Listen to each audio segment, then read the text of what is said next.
car breaks into a country and of course a segment, it should, I would think, try to bring something different. Something that ups the established players, shakes the market, and more importantly, makes buyers think twice, while all along making busina just to make paalam to the big boys.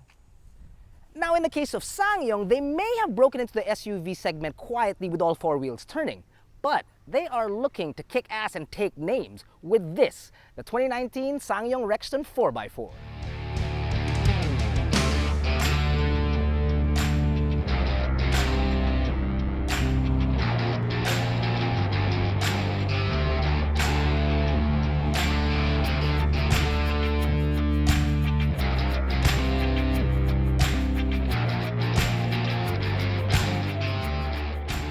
Now the main design itself isn't revolutionary, but that's not to say it's not a good-looking car, because it is.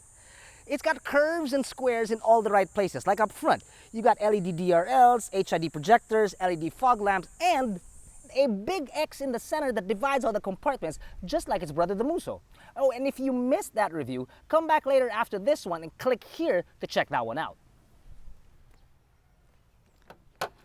Under the hood, you've got a 2.2-liter diesel that produces 181 horses and 420 Nm of torque, sitting on a 7-speed automatic transmission. And apparently a lot of mud. Somebody had a field day with this car and he was on fire.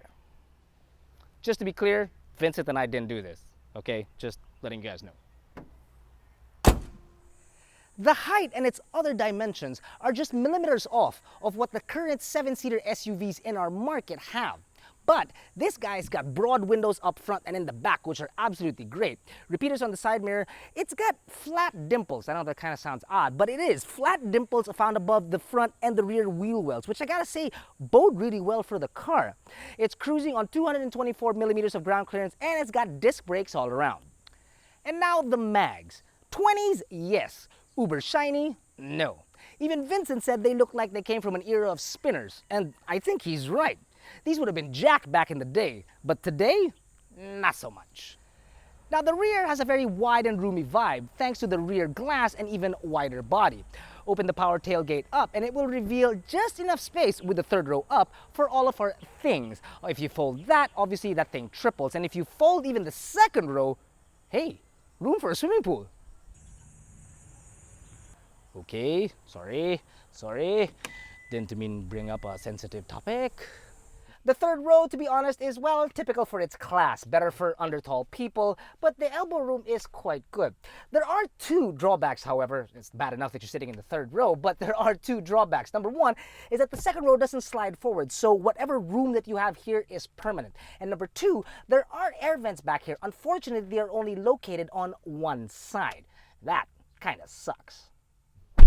The second row is obviously miles ahead of the third row in terms of comfort, with stitching on the leather on the sides found in more swanky cars, including air vents in the rear seats. Now the air vents unfortunately only push out hot air, and to be honest, it's kind of useless in the Republic of Good Grief. It's hot, but at least the possibility is there.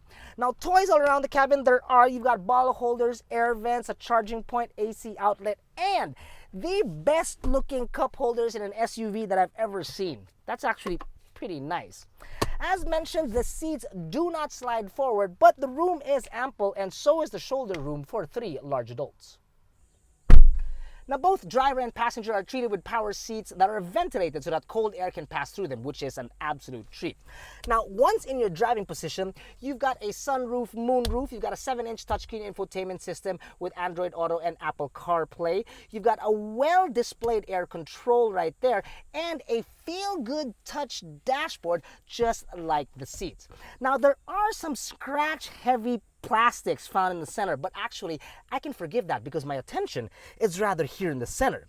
You see, while the speedometer and tachometer are simpletons, it's what's in between that actually gets me, because the amount of customizations that you can do in this car is ridiculous. From door locks to lights to chimes, even the tilt of the rear camera. It just makes me feel like that the car is working for me. It's adjusting to me, and that right there is priceless. So too are the memory seats found here, and the buttons of which that you can move the passenger chair from here, the driver's side. Now these things you find in more premium automobiles. Here, it's just standard, which is absolutely great.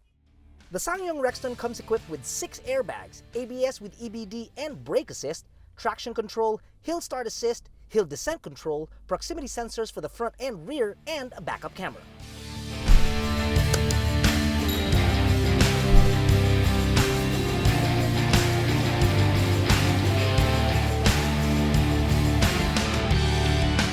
The acceleration response is actually pretty immediate. Torque kicks in and boom, you're off.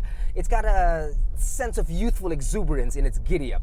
And thanks to its light steering, it doesn't feel like it weighs over 2 metric tons, which it does. The steering is not too light though, which is nice. It's not as light as, say, a Ford Everest, no, and it's not as stiff as a Montero, nope. It's found the sweet spot just in between, and it feels good. There are no surprises in its fuel consumption, which is to say it's just about par for its class and engine size. In the city, in decent traffic, there's an oxymoron for you, it gets about 7.5 kilometers per liter. Now in the highway, much better at 15.5 kilometers per liter. At outside city speeds, it drives very well and is very planted.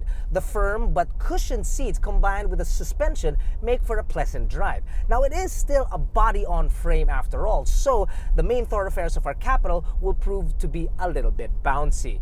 But whether you're in the city or on the highway, what's surprising is that the noise and the vibration in this cabin are very well contained. It's a very quiet car. I like it.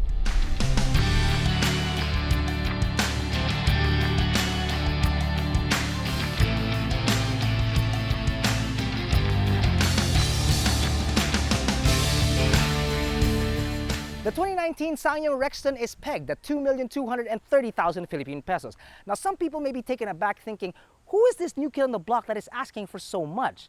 Well, the nameplate isn't exactly new. In fact, it's been around longer than some of the market leaders that are available in this country. And well, yeah, I will agree that it is a tad pricier than others, but with an interior like that, it may just be well deserved.